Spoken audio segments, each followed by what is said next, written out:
So it's good to be back in Louisiana. So part of the intro that was left out is I did go to grad school at LSU, and I did fly in a seat ahead of Angel Reese yesterday into Baton Rouge, and so incredible school. It gives us a lot of opportunity, and sorry, it's been a big connection for me. So I don't know if anybody in the room knows David Dismukes. I'm like a classic name dropper. I apologize. So he's the guy who actually brought me into the industry. I was a grad student there. I said, send him an email because he was actually going over to Econ One Research in Houston. I'm like, hey, tell me a little bit about your business. He's like, come see me. I'm still in Baton Rouge. Got together, and that was how I got into the energy business. Then when Enron happened in 2003 and the Houston market went south, he said, go work for a public service commission because it's like a family. You have to do all of your own stunts. It's a great way to learn. And so I did that, and 4 years later, ended up at Walmart, and here we are. Also, my first docket after I started at Walmart, we heard about all the different regulatory things, was actually the Entergy Little Gypsy case. Scott, you're like nodding your head. Oh yeah, the Little Gypsy case. So where the utility was looking to basically convert an older plant to a coal plant. It actually never happened. They canceled the project. Well, prescient given what's going on now in the energy business. So what's Walmart's why? Why are we doing all these things that I'm about to talk about? It really starts and ends with our customers and the communities we serve and our associates out in the stores. Because at the end of the day, that's the point of contact for us at Walmart. For me in corporate and working on the energy team, I do a lot of things to support that. But it's really what are we doing in our stores? What are we enabling for our customers? That's our why. And coming back to Louisiana in terms of how it impacts Walmart, Hurricane Katrina was really the eye-opening event for us in terms of how we needed to serve our communities. We weren't just a store. We were somebody who could provide support in times of need. It's the famous I-10 picture with the trucks lined up to get supplies into New Orleans. And it really sent the message, we have massive scale, how do we use that for good? And then, looking at the increase in number of hurricanes, some of the other things that are going on, what can we do to be more sustainable, and how can that help? And so that was when we set our first set of goals. Lee Scott had a speech, and there's a paper that was written back in 2005. And that's where we set out the aspirational goal to be 100% renewable, create zero waste, and sell sustainable products. And then for my own group, in the utility world, and I'll talk about some transportation stuff, but I also spend a lot of time with utilities. It was Hurricane Laura that actually highlighted really where we needed to get better on utility engagement. Excuse me, I picked up the day-to-day utility service piece of our business in 2020. Within a month, we had something like 5 or 7 hurricanes hit. A lot of those hit in Louisiana, and Hurricane Laura was one of the bigger ones. And so one of the things I found out pretty quick was we didn't have all the names and numbers we needed. So told the crew that whenever we were able to travel after COVID, we were first going to go to Louisiana. We were going to shake every hand and kiss every baby and basically meet everybody we needed to know in order to operate down here. And the relationships have been great, especially because there were a lot of utilities that we just didn't have regular contact with, particularly in the muni and co-op world. So for the bigger utilities, it was really learning more about each other. The smaller utilities creating those connections. And I can't necessarily call it a culmination because we've done it before, but last week we had our largest utility summit up in Bentonville, where we had 61 organizations, 120 people. It was over 10 million megawatt hours worth of utility servers in the room for us. So really just trying to figure out how we can work better, share information better, so that as we work through the transformation we're about to talk about, we can do it better. And so how our customer shop is transforming. We now live in an omni-channel world. This is one of the animations, excuse me, that isn't doing anything, so there's commence the arm waving. And so it's not just customer goes into the store, buys something, leaves. People want to shop on their phone, their computer. They want to go to the store. Maybe they want to pick it up in the parking lot. Maybe they want it delivered. Maybe they want to leverage a membership platform. We now have Walmart Plus that people can sign up for, and that has a slate of benefits that come with that. Or maybe they want it delivered to their refrigerator. We have Walmart in Home. And so, it's a whole different world. And it's not just about, okay, well, so somebody buys something, we go to the back room, somebody walks it out. restocks the shelf. There's now a lot of automation tied into it. We're projecting that by 2026, about 65% of our store activities will be automated and 55% of our logistics activities will be automated. So there's a lot coming there. Customer mobility is also transforming, and we also made a great animated graphic for that as well, which you can't see.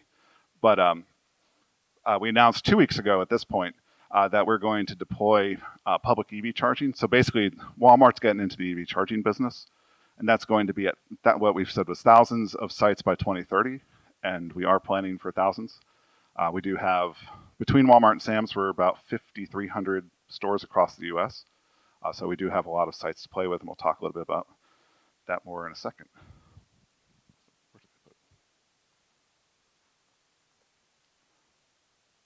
So really, this all rolls up to Walmart's goal to be a regenerative company. And that's one that's dedicated to placing nature and humanity at the center of our business practices. And that rolls all the way up to our CEO in terms of who's engaged on the leadership. It isn't just a bunch of folks, over in the energy department trying to do something. This is really something that's corporate-wide. So what does being a regenerative company really mean? There's 5 big pieces of it. So in terms of the energy and transportation world, it's really about decarbonizing operations. But it's also about restoring, renewing, and replenishing natural resources, getting better at agriculture, adopting sustainable practices in agriculture, forest management, and fisheries, advancing prosperity and equity for associates, our customers, and people across our supply chain, and really creating that circular economy and eliminating waste along the product chain. I see people taking pictures, so I'll give everybody a second. And why are we doing that now? Walmart recognizes that there is a climate crisis, looking at CO2 levels, but also really frequent and extreme weather events, heat waves, droughts, hurricanes, cyclones. We don't get too many cyclones in the U.S. I think that's a Pacific Ocean term. So just have to double check that one. I see people nodding. Thank you. And we're seeing a lot of it in a lot of places where we haven't before. I had a slide that I did several years ago at one presentation where we talked about, every once in a while there's a hurricane or a tornado. Our utility summits actually used to be called hurricane conferences. It was just the Gulf Coast and Eastern Seaboard utilities that would come. We talk about hurricane restoration. But now it's every utility everywhere. There's something that's going to have or could have grave impacts on their system and grave impacts on our operations. So it's a much broader conversation now. We also see declines in animal populations. And the Amazon is very famous in terms of where it's gone in terms of animal populations and then the forest itself. And then also waste is on the rise, particularly plastic waste. And then one of the stats that always gets me is 1/3 of food produced in the world is never eaten. So there are things like that touch a lot of parts of Walmart's business that are important to us. And so in terms of our commitment to regeneration, 3 of the pillars that touch the organization that I work for are climate, nature, and waste. And so the big ones, targeting zero emissions by 2040. So that's going to come up second when we talk about renewables. It touches the transportation piece of our business. It also touches our buildings. So we're going to be doing a bunch on buildings that I won't talk about a whole lot today, but electrified heat, electrified cooking, basically moving anything that uses fossil fuels within the building to electric is going to be a big piece of that. Achieving 100% renewable energy by 2035, and then avoiding 1 gigaton of greenhouse gas emissions across our supply chain by 2030. We have a separate initiative for that through our sustainability group that I'll go to in 1 second. In terms of nature, we're working with our foundation to protect, manage, or restore 50 million acres of land and 1 million square miles of ocean by 2030. And we're doing a lot on commodity sourcing with 20 key targeted commodities to have them produce more sustainably by 2025. And then finally, on the waste front, we're looking to generate zero waste in key market operations by 2025, achieve 100% private brand recyclable, reusable, or industrial compostable packaging by 2025, and then reducing our virgin plastic footprint as well. And then Project Gigaton is the initiative run through our sustainability organization. So if you are in our supply chain and you have sustainability activities going on, please engage our sustainability team on that. I believe the website is walmart.com/sustainability. So on to the specific piece of the world that I live in. So energy transformation, we actually changed the name of the department about mid-year last year because it's not just about energy management. It's about really changing what we're doing and where we're going to go. And so there's three key pieces of that. So first is the renewables and clean energy side. The goal is 100% renewable energy by 2035. Certainly would like to get there sooner. We have an interim goal of 50% by 2025. And if you're a utility in the room, if we can get there by 2030, you can get a gold star and my eternal gratitude. So let's work on that. We're also looking to zero out vehicle emissions by 2040, including in our long haul trucks. And then, like I mentioned before, with the buildings, transitioning to low impact refrigerants and electrified equipment for heating by 2040.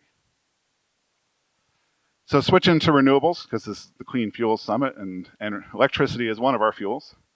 There are a number of different ways that we're looking at renewable procurement. So the historical ones, actually all of those are historical ones, but looking forward, the big one that's going to change is the clean energy investing. We've done some tax equity more recently, but we are looking to go deeper into the supply chain on renewable energy products and opportunities. Also interested not just in renewables, but broader clean energy technologies. Because at the end of the day, I think it's one of the undertones that you'll probably hear throughout the conference is that we need clean, affordable, and reliable power, especially if we're going to electrify much of the economy. And that reliable piece is huge. If the lights can't stay on, it really doesn't matter what your sustainability goals are. So looking at technologies that can provide baseload power is a piece of what we'll be doing in the future that we haven't really looked at in the past. So a lot more to come on that. The on-site piece is going to be really interesting too in terms of how that integrates with electric transportation, public EV charging. I'm thinking do we need to go into every state and look at net metering rules? Because, if the station's not charging and if you put a battery on it, but the battery's full and you're, exporting to the grid, is that going to be something that the utilities are going to look disfavorably upon? And I keep looking at Scott. You should never sit right there. And so one of the big pieces, and this is a big part of my job, is figuring out how do we get to 100% renewable with our utility partners. I didn't put numbers on there because they're not public numbers, but I did want to put the scale on there in terms of what our load looks like under vertically integrated utilities, the IOUs, public power, and then the cooperatives. And so on the right gives you sort of the relative scale, and then the green is also what we've done in terms of partnerships with the utilities on renewable power. So we have a lot of ways to go, particularly with public power and the cooperatives. So if you're in the room, let's talk and let's figure out how to do this. And then you can also see on the left what states we have currently contracted for renewables with various utilities in the state. And there are others like Louisiana where things are in flight. So like Entergy's Go Green, the first wave of contracting has been done and we're participating, but the final resource pricing hasn't come out yet. So there's still a couple. So I can't put it in the finalized contracting bit yet, but definitely excited about, Entergy, and kudos to Entergy and a number of their states because renewable programming's been a big focus of theirs of late, and glad that we're able to work together with the utility to do that. And so for SWEPCO, we want to do more of that too. So I know I saw somebody from SWEPCO earlier. And then every other utility in the room, again, let's see what we can do. And so when we were looking at the renewable fueling piece of it, the areas of partnership with utilities and then other industry stakeholders as well as really looking at renewable and clean energy programming. When utilities are looking at resource planning, let's have that conversation because we're interested in not just the procurement piece, but what you're using just for normal course of business on the grid. One of the ways that I look at it is our 2035 goal is a procurement goal. We can go out and we can buy and match 100% of our load. But at the end of the day, if we have an electric truck that goes out and plugs into a utility we don't take service from, or one where it's not within the contracted numbers, all of a sudden we haven't hit our zero emissions goal. So the 2040 zero emissions goal is really about transformation of the entire industry, where our 2035 renewables goal is really just a procurement goal. So there's a little bit of difference there, and so that's why just the broader utility planning processes are important. Obviously, we're interested in clean energy investing, and so if you have resources or other things that you want to talk about, certainly reach out. And then that last piece, and I talked about it with the EV charging, is really figuring out how we enable and leverage distributed generation, because it's not just about putting solar panels behind the building. It becomes about energy management, it becomes about load management, and doing that in a clean, sustainable way. I mean, one of our big challenges right now is we have a lot of resilience needs, especially along the Gulf Coast. And right now, those needs are met with diesel and natural gas generators. And we don't necessarily see a carbon-free or easily carbon-free way to get to the kind of resilience that we're looking for, which is, we may have to keep a store up for 4 weeks, 5 weeks after a hurricane. So that's when we talk about resilience, that's the sort of thing we're looking at. And so how do we find those opportunities and those technologies to move that forward? And so now reintroducing the public charging EV piece of it. Again, there's the graphic that's not going anywhere. Oops, let me go back and just note that. The big piece of it is really enabling our customers and having affordable and accessible charging for them. So why are we committing now? The market has tipped 5% of new car sales in 2022, and we see the market growing. And we also see a lot of opportunity in retail and destination charging and on-the-go charging. Those are the big market segments that we are targeting. And so Walmart's competitive advantage really is we're everywhere. And not only are we everywhere, we own and operate real estate. And so the stats that we like to look at, 90% of Americans live within 10 miles of one of our stores. And I think if you expand it to 15 miles, it goes up to 95% or something like that. We have 1,800 sites within 2 miles of a highway. We have a lot of daily customer traffic. I want to say I've seen numbers like 170 million visits a week just in the US. So a lot of people are coming through our doors. We have 4,200 sites that we own and 1 billion square feet of parking lots. So we have a lot of space and a lot of real estate to do this with. We also have a lot of existing businesses that really allow us to find synergies and ways to make it easier for customers to use and provide additional services. So we have 2,500 auto care centers. Is there, a link there? We have our own light duty vehicles that we use for delivery, and then we have our Go Local Spark drivers as well. So if you've had stuff delivered to your house, the drivers that do that, if they go electric, that's another way that we can leverage the charging system. So as it stands, we already have 3 times more DCFC on property than any other retailer. Most of that's through Electrify America at this point. And it's almost 1,300 DC chargers at 281 sites across 43 states. We're going to ramp that up. It's coming. And so we're working through the technical specs. We previewed those to all of the folks who were on NDA last week at the meeting. Unfortunately, I can't share those in full now, though the target is Walmart owned and Walmart branded, and then incorporated into our systems. So we have Walmart Plus. We have that membership program. That's a platform we can use to make charging faster, more accessible for customers. And so there's a lot of those sorts of pieces going on. And I can answer some questions maybe if you get a Cheshire cat grin out of me. I apologize. The other piece on the EV front, or on the vehicle front that we're looking at, is we have one of the largest fleets in the U.S. We own a lot of trucks. And so just the stats on that one, over 1,000 yard trucks that are different distribution centers across the country. We have over 8,000 corporate vehicles, but I think only 1 canoe right now. So, and then we have a lot of refrigerator trailers and over 10,000 over-the-road trucks as well. So we have a lot of vehicles that we have to figure out how to get to zero emissions. And so we're doing a lot of proof of technology projects. Essentially, the issue that we have is that the tractors are the largest contributor to Walmart transportation emissions because they're all diesel. So that's something we have to figure through. So what the transportation group is doing, they're conducting proof of technology projects across different fuel types, figure out how they work, determine what OEMs they want to work with, what the future fleet mix needs to be, and then really figure out what the conversion strategy has to be. Because for us, it's not just the vehicles, it's the real estate side of it. If we have electric vehicles, we need to have chargers somewhere for them. Same with hydrogen fueling. So what the transportation group thinks right now is expecting a mix of EV, hydrogen fuel cells, and CNG to make up the future fleet. And part of that's tied to differences in what we do at each distribution center. Every Walmart distribution center is not the same. Some are focused on import, some are focused on longer term hauls, some are really local haul. We heard about Ontario, California. The Inland Empire is always really interesting just because there's so much logistics infrastructure there.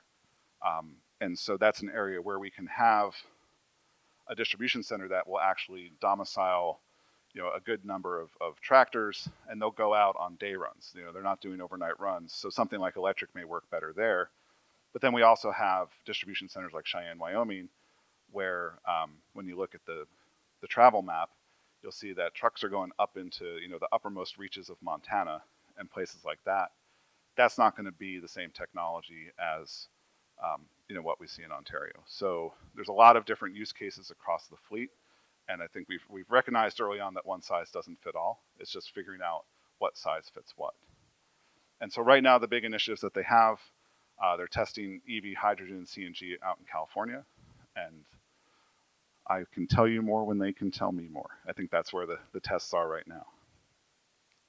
One of the other big pieces of it, and this is really being driven by the environmental regulations in California, is the EV yard truck expansion. So our yard trucks are typically run on diesel, but because of the environmental requirements, we're accelerating deployment of the EV trucks, particularly in Southern California. And so that's going to be a big piece of conversion. We're going to look at the entire California distribution center fleet, but we do look to see that coming more in volume across the rest of our distribution center fleet over the next decade. And we're also testing hydrogen fuel cell yard tractors as well. And with that, I will say thank you and open it up to questions.